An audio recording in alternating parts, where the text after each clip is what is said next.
Benoit Blanc, the detective? Mr. Blanc, I cannot overstate my gratitude to be here. When's the murder mystery start?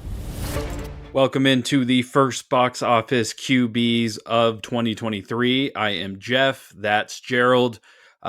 We are kicking off the year with a review of Glass Onion, a Knives Out mystery. That's how they're officially branding it.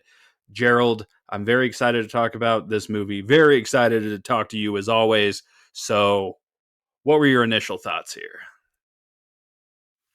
Well, my initial thoughts after finishing it was that it's good for everyone in the sense of it's still a good mystery. It's still a good whodunit film. Um, I think it takes a step back from the first one, but it's good also in the sense of like while it's in the same universe, there is no need whatsoever for you to have known what happened in the first one or even seen the first one.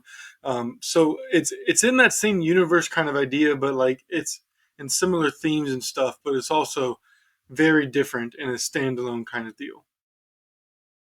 Yeah, it's like I guess Ryan Johnson, the director, is kind of making this like an anthology, and the only connecting piece of the entire thing is going to be Benoit Blanc, played by Daniel Craig, which is uh, honestly he's the best part of both movies, and I really like both of them. So bringing him back was great, and there is no connection to the first movie whatsoever. I don't even think there's a mention of it, to be I honest. think But they allude to it yeah, early in the film. Don't want to spoil it because this movie has a lot of things that can spoil it pretty easily. So I'm trying to stay away from that for this review at least. But I think they like allude to it, but like never directly mention it. He is still the same Benoit Blanc. He is the same guy as detective, world's greatest detective. Um, little funny sometimes. That southern, what is it, like South Carolina accent. So yeah. And um, he's a great dresser too. Everyone on Twitter is like, I want to go into 2023 dressed as Benoit Blanc. So, uh, yeah, yeah. it's really good to see him do something other than James Bond, and to him to find his next big role, I think is really really cool. hmm But yeah, just Another one I liked was Dave Bautista, and I heard an interesting take on him that he is the best wrestler turned actor we've gotten. I'd say yes. Like And you I have think they what say it I'd too. say John Cena is probably second. The Rock is not a good actor. The Rock plays The Rock, The Rock but plays he The was the Rock. pioneer. Yeah. So we would not have Dave Bautista without The Rock right now. Uh, but his character does play a huge part in the plot, um, a part that I didn't see coming. And if you wanted to, we could get into spoilers. I know we're only 3 minutes in, but you know how I like to roll. So we could get into it and kind of talk about the plot a little bit, which is this tech giant by the name of Miles Braun, played by Edward Norton, invites his group of friends on a trip every single year.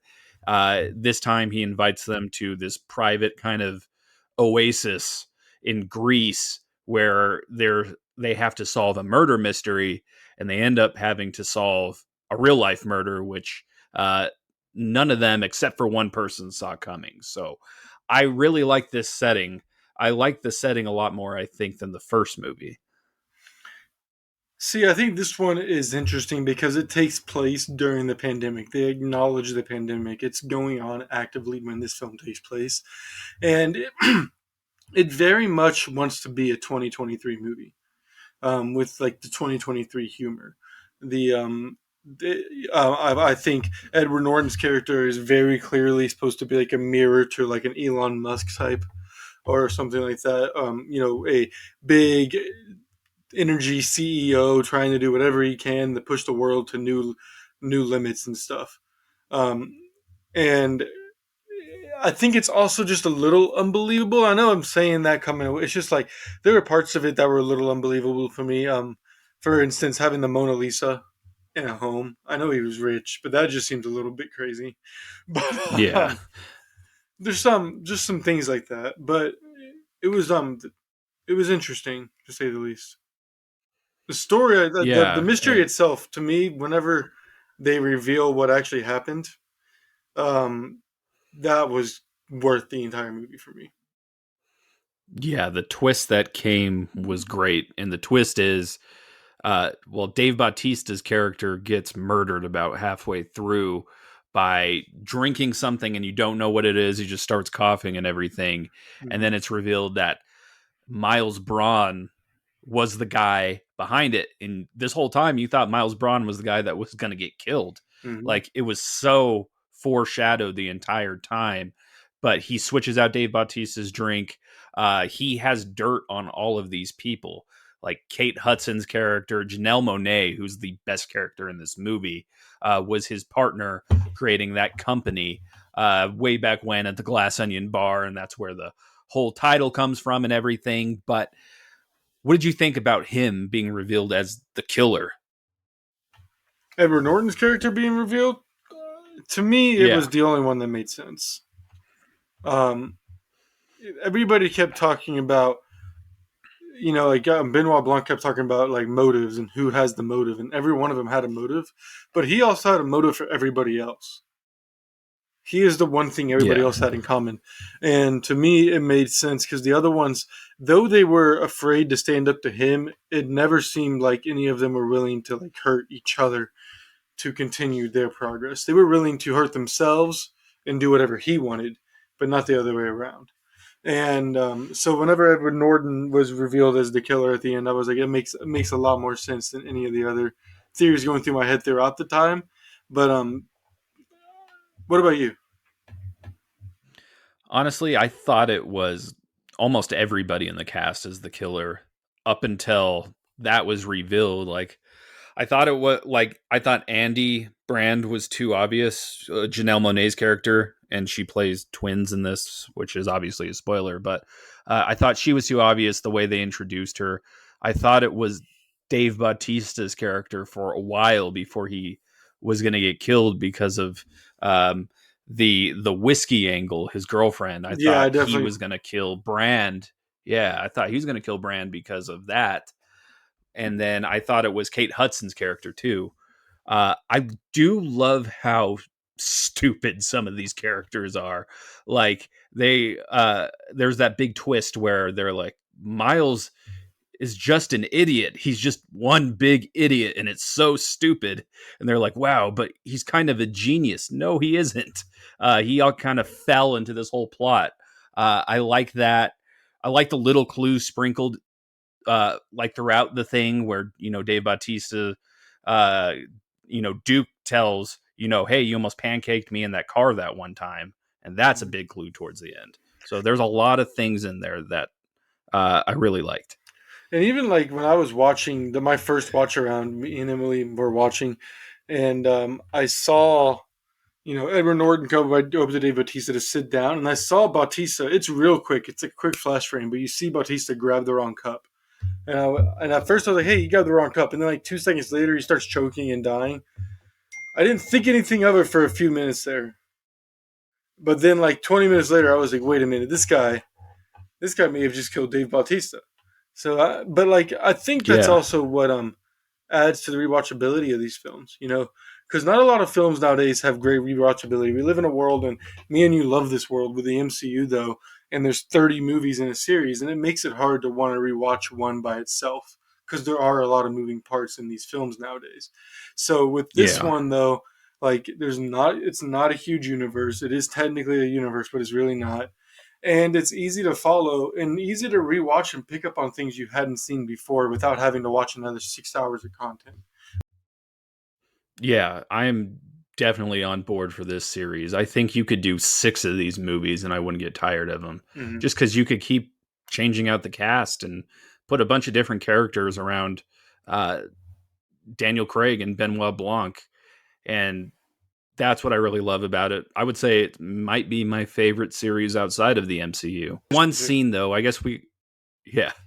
The one scene I thought was hilarious is when they're doing the initial murder mystery, and it's supposed to be like a fun game or whatever, and Benoit Blanc solves it within seconds.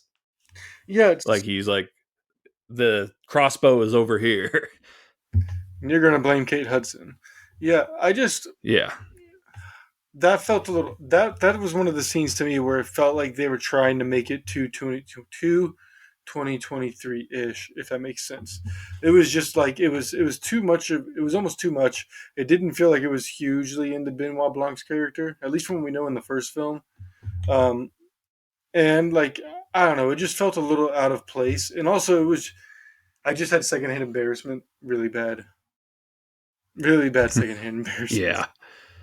Because I He was like, won that man, free iPod Pro though. yeah. So iPad Pro. I'm Now sorry. he could play iPod. oh damn, what's the freaking shit? Candy Crush. No, he's playing. What's it called? Yeah. Imposter. Among Us. That's Among right. Us. Yeah. I like that how he says, I'm really bad at stupid things, and Among Us is one of them, where he doesn't know how to play that game, and just funny shit like that. Um, yeah, he's great. He's not my favorite character though, Gerald. I guess we could talk about our favorite character in the movie now. Mine is going to be Janelle Monáe, uh, playing both the Brand sisters. I thought her acting was so good in this movie, and this is really the first time that I've watched anything with her in it. Like I've listened to some of her music before, and I've seen her on commercials and stuff, but man, she's great. Mm-hmm. I want her to be Storm in the MCU like yesterday. Like I love her so much, and I can't wait to see her in more things. Well, that would make this movie even more of an MCU hangout spot because there's already like 6 MCU mentions in here. You got the original Hulk, you got Catherine Hahn, you got Jeremy Renner mentions in here, which, by the way, we also obviously hope he's doing okay and he makes it out with his deal. But I have to agree. I want to get back to on track. Janelle Monáe is the best thing in here. I am usually one who will I'll watch a lot of stupid movies and like the tropes of the evil twin, or she has a twin, or someone has a twin in a movie, whether it's a murder movie or whatever, is usually like just kind of screamed at you from all angles, right? And in this one, it was never once screamed at you until it outright tells you. And whenever she came on scene the first time as her actual self when it was the flashback, and she had that Georgia accent, that Southern twang. I didn't think she was the same person. I didn't even like at that point. I was still not like sisters immediately, not even sisters or twins. Like I just hadn't even put 2 and 2 together. I wasn't really thinking that deeply about it. And then when she goes like my sister, I was like, holy shit, she's a twin. Like yeah. She knocked it out of the park. Such a good twist. She was great, and I think she outdid Benoit Blanc in a movie that is really his movie, really Daniel Craig. And I love Daniel Craig in this, but she outdid him. Yeah, 100%. Peyton agrees. He didn't see that twist coming, and he has twin brother and sisters, so he knows the thing about twins. But yeah, the twist was great. I loved pretty much the entire cast. Like Edward Norton was fine as the villain. I don't think he was as good as Chris Evans was in the first movie. I think Chris Evans was just such a dick in that movie. I loved it so much, and it was so like against type of what you normally see him play. Yeah, I love that cast. I know we're going to get a completely new cast the next time, probably, but good addition to the series. Gerald, what would you rank this movie, though, now that we're going to get into rankings? It's a starter for me. It's a good movie, and if this one came out first, I might give it an all-star. Just because I hadn't already seen the first one, and there's nothing to compare it to. But seeing the first one, this movie focuses on the future, whereas the last movie focused on the past. And I think it did a better job with the past stuff, with the humor being a little more like past humor. The story itself being about older and family issues and stuff within.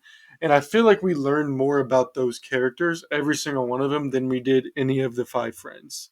All of the 5 friends, I wouldn't have felt bad for any of them if they died. They were all kind of douchebags for the way they handled everything in their life.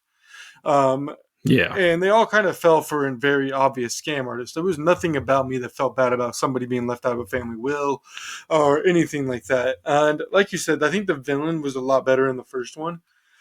So I'm looking at all that, and the first one to me is a Hall of Fame. Like that is one of the best movies ever. It's one of my favorite movies. But this one just isn't up there yet. It's still good, and I'm more than open to future entries into this series. It's just I think it missed some stuff that the first one did.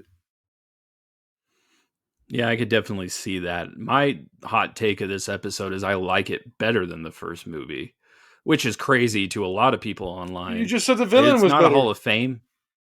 The villain was better, but overall, I enjoyed this and the mystery a lot more. And Okay. I thought the twist was better, to where the person he thought was going to get murdered actually became the villain. I like that a lot. I'll give it an all-star. Uh, and the first one, I'd probably do a high starter. But yeah, it's great. It's really good movie. It's great mystery. It has a lot of rewatchability. So that is what I'm going to put it at. Before we get out of here, though, Gerald, I do have one more surprise question for you. If you were to cast one person in the next Knives Out movie, who would you cast? I want Tom Holland, and I want him to be the bad guy. That's awesome. I think Tom Holland's I think I would. pretty good. Tom It's Holland's time a for really him good to play actor. a villain. Yeah, and Yeah, it's time for him to play a villain. You know what? I still need to go back and finish that movie. There's a movie, and we'll have to talk about it offline, I think. But there's a movie with him in it, and I can't remember what it's called right now. Where I'm pretty sure he plays a guy, like a bad version of someone, or I can't remember what the hell it is. But I'll have to look into that. But yes, I agree. I think it's time for him to play a villain. Yeah, I think I'm gonna go Keanu Reeves.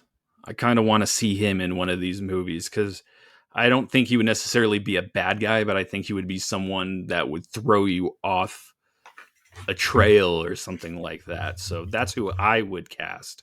But we want to know who you guys would put in one of these movies, or just tell us the whole cast. Daniel Radcliffe. So yeah, comment below. Yeah. Ooh, Daniel Radcliffe and the guy that looks like him from Lord of the Rings, The Hobbit. Oh, what's his name? Evan. Yeah, forget it. Elijah Wood. Elijah Wood.